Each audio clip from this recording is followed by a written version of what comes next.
आवाज़ India TV में आपका स्वागत है। आज हम बात करेंगे एक ऐसे मुद्दे की जो न सिर्फ मध्य प्रदेश को हिला रहा है, बल्कि पूरे देश में एक बार फिर से संविधान, सामाजिक न्याय और इंसानियत के सवाल को सामने ला रहा है। ये घटना है एक कथावाचक की, जो भागवत कथा के मंच से नफ़रत का पाठ पढ़ा रहे हैं। ये घटना है बाल बिहारी शास्त्री की, जिनके बयानों ने शिवपुरी में, जो मध्य प्रदेश में आता है, एक धार्मिक प्रवचन को विवादों की आग में झोंक दिया। मध्य प्रदेश के शिवपुरी जिले में एक धार्मिक सभा चल रही थी, जहां बाल बिहारी शास्त्री, जो एमपी में एक जाना-माना नाम है, भागवत कथा सुना रहे थे। लेकिन कथा के बीच में जो हुआ, वो कथा कम समाज को बांटने की साजिश ज़्यादा लगी। इस शास्त्री जी ने मन से बाबा साहेब डॉक्टर आम्बेडकर और आरक्षण को लेकर ऐसी बातें कही, जिन्हें सुनकर कोई भी संवेदनशील इंसान सन्न रह जाए। उन्होंने कहा, और मैं उनके शब्दों को यहाँ दोहरा रहा हूँ, बाबा साहेब ने 11 साल के लिए आरक्षण लागू किया था, लेकिन ये आज भी चल रहा है क्योंकि हमारा दिल बड़ा है। तो ये बड़ा दिल दिखाने की बात नहीं है, क्योंकि आरक्षण कोई दान नहीं है, ये हक है उन लोगों का जिन्हें सदियों तक समाज ने हाशिए पर रखा। और शास्त्री जी यही नहीं रुके, उन्होंने कहा, अगर ऊंची जाति के लोग सरकार के खिलाफ लाठी लेकर खड़े हो जाए तो सरकार क्या करेगी। और फिर तो जैसे उन्होंने सारी हदें पार कर दी, संविधान के निर्माता बाबा साहेब डॉक्टर अम्बेडकर को निशाना बनाते हुए कहा, अगर उच्च जाति का समाज एकजुट हो जाए तो हम संविधान का पालन नहीं करेंगे, हम राम राज्य का पालन करेंगे। तो एक तरह से उच्च जाति को साथ में लेकर एससी और एसटी और ओबीसी के खिलाफ में ये एक साजिश, एक माहौल और आरक्षण के खिलाफ एक माहौल बनाने की बात जो है, कोशिश जो है, ये कथावाचक कर रहे हैं। और इन्होंने एकदम साफ तौर पे कहा कि अगर उच्च जाति का समाज इकट्ठा हो जाए, जबकि इन्हें पता होना चाहिए कि उच्च जाति को भी 10% आरक्षण अभी जो है वो मिला है, जिसे हम सवर्ण आरक्षण कहते हैं, जिसे हम सुदामा कोटा भी कहते हैं। लेकिन बावजूद इसके इनको एससी, एसटी और ओबीसी के आरक्षण पे आपत्ति है, और कथावाचक के नाम पे ये केवल एससी, एसटी और ओबीसी, आप ध्यान से सुने, कथावाचक के नाम पर एससी, एसटी, ओबीसी के आरक्षण को ये निशाना बना रहे हैं। और मुझे लगता है कि जब जहाँ कथा हो रही होगी, शायद मैक्सिमम जो वहाँ का जो काउंट होगा, जो लोग होंगे, वो मोस्टली इसी वर्ग से होंगे। अब देखिए, ये कोई साधारण बयान नहीं है। ये इनका जो बयान है, ये एक तरह से हमारे देश के संविधान पर हमला है, बाबा साहब के जो योगदान है उस पर हमला है, और सामाजिक न्याय की लड़ाई पर भी ज़बरदस्त हमला है, जिसके लिए डॉक्टर अंबेडकर समेत कई महापुरुषों ने अपनी पूरी ज़िंदगी दांव पर लगा दी थी। और अगर आपको लगता है कि ये एक व्यक्ति की बात है, तो ज़रा ठहरिए, ये घटना अकेली नहीं है।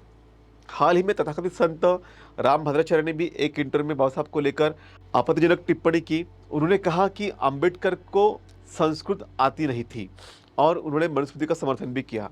वही मनुस्मृति जो इंसानों में भेद सिखाती है, जो औरतों को गुलामों की जंजीरों में जकड़ना चाहती है।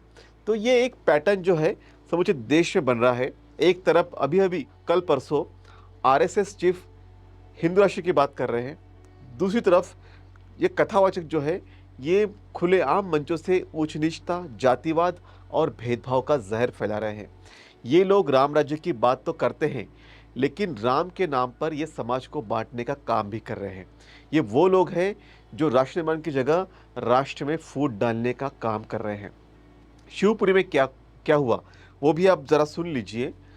बुडेरा गांव के मनोज अहिरवार ने हिम्मत दिखाई और 14 अगस्त को भौती पुलिस स्टेशन में शास्त्री के खिलाफ में शिकायत दर्ज कराई। आरोप है कि शास्त्री ने एससी, एसटी, ओबीसी और बहुजन समुदाय के खिलाफ आपत्तिजनक भाषा का इस्तेमाल किया। इतना ही नहीं, उन्होंने संविधान को जलाने की धमकी तक दे डाली। पुलिस ने वीडियो सबूत और शिकायत के आधार पर भारतीय न्याय संहिता की धारा 196 और 299 के तहत मामला दर्ज किया है। धारा 196 यानी धर्म, जाति या भाषा के आधार पर नफरत फैलाना, और धारा 299 यानी किसी भी समुदाय की धार्मिक भावनाओं को ठेस पहुंचाना। तो इनके खिलाफ एफआईआर दर्ज हो चुकी है, और बहुत बहुत आभार उस व्यक्ति का कि जिन्होंने सामने आकर एफआईआर दर्ज की। अब सवाल यह है, क्या धार्मिक मंचों का इस्तेमाल समाज को बांटने के लिए किया जाएगा?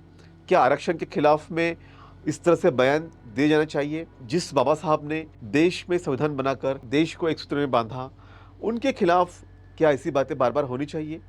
ये कब तक चलेगा? ये लोग जो भगवान के नाम पर समाज को बाँट रहे हैं, इन्हें कौन रोकेगा? बाबा साहेब ने संविधान बनाया ताकि देश में हर इंसान को बराबरी का हक मिले। लेकिन आज उनके ही नाम पर, उनके ही बनाए संविधान पर हमले हो रहे हैं। मैं आपसे कहना चाहता हूँ, सतर्क रहिए। इन तथाकथित संतों से, इन कथावाचकों के बहकावे में मत आइए। ये इंसानियत के दुश्मन हैं। ये वो लोग हैं जो आपको भगवान के नाम पर गुमराह करना चाहते हैं।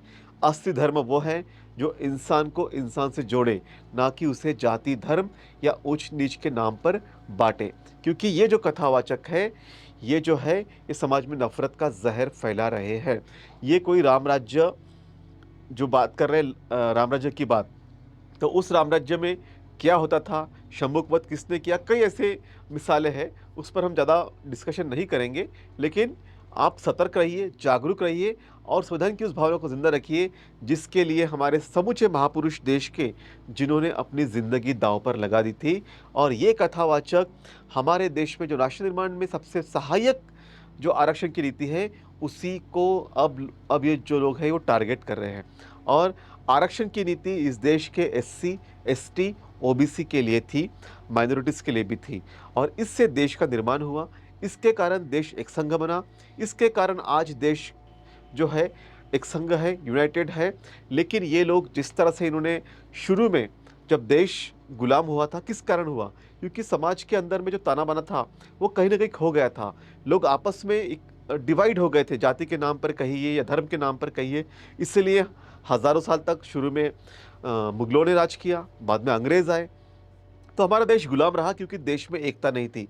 आज देश में एकता है, देश एक संघ है, क्योंकि हर किसी को उनके हक अधिकार मिल रहे हैं और आरक्षण की नीति के माध्यम से देश आगे भी जा रहा है। लेकिन ये जो मनवादी सोच के लोग हैं, ये जो हिंदू राष्ट्र की बात करते हैं, वो चाहते हैं कि देश में केवल एक ही जाति का वर्चस्व रहे। वो चाहते हैं कि देश में केवल एक ही जाति के पास सारे संसाधन रहे और एससी, एसटी, ओबीसी माइनॉरिटी जो है, वो उनके गुलाम रहे। उस गुलामी की व्यवस्था को फिर से स्थापित करना चाहते हैं। इसलिए बार-बार हिंदू राष्ट्र की बात आरएसएस प्रमुख मोहन भागवत भी करते हैं। बाबा साहब डॉक्टर अम्बेडकर ने कहा था कि हिंदू राष्ट्र अगर हुआ, तो ये देश के लिए सबसे घातक साबित होगा। क्योंकि हिंदू राष्ट्र अगर हुआ, तो देश में असमानता आएगी, देश में जातिवाद आएगा, देश में एक तरह से जो है, जिस तरह से एक मध्ययुगीन भारत था, जिस मध्ययुगीन भारत में इस देश में असमानता काफ़ी चरम पे थी, जातिवाद काफ़ी चरम पे था, आपस में भाईचारा नहीं था, भेदाभेद था। वही दिन ये लोग फिर से स्थापित करना चाहते हैं ताकि ये लोग बाकी लोगों पे राज कर पाएँ। तो आप इनके जो साजिश है इनको समझिए। ये जो कथावाचक है, ये जो अपने आप को संत कहते हैं, इनके बहकावे में मत आइए। और ये जो उन्होंने आरक्षण को गाली दी है या आरक्षण पे बात कही है, संविधान जनरली की बात कही है, ये एससी, एसटी, ओबीसी माइनॉरिटी मतलब देश के लगभग 85% लोगों के लिए चैलेंज है। क्या आप इस तरह के जो रामानुजाचार्य है, मोहन भागवत जी है या ये जो कथावाचक शास्त्री है, क्या आप इससे सहमत हैं? अगर आप सहमत नहीं हैं, तो इनका पुरज़ोर विरोध कीजिए और इस वीडियो को लाइक कीजिए, शेयर कीजिए, सब्सक्राइब कीजिए और बने रहिए आउर जनता के साथ में। धन्यवाद।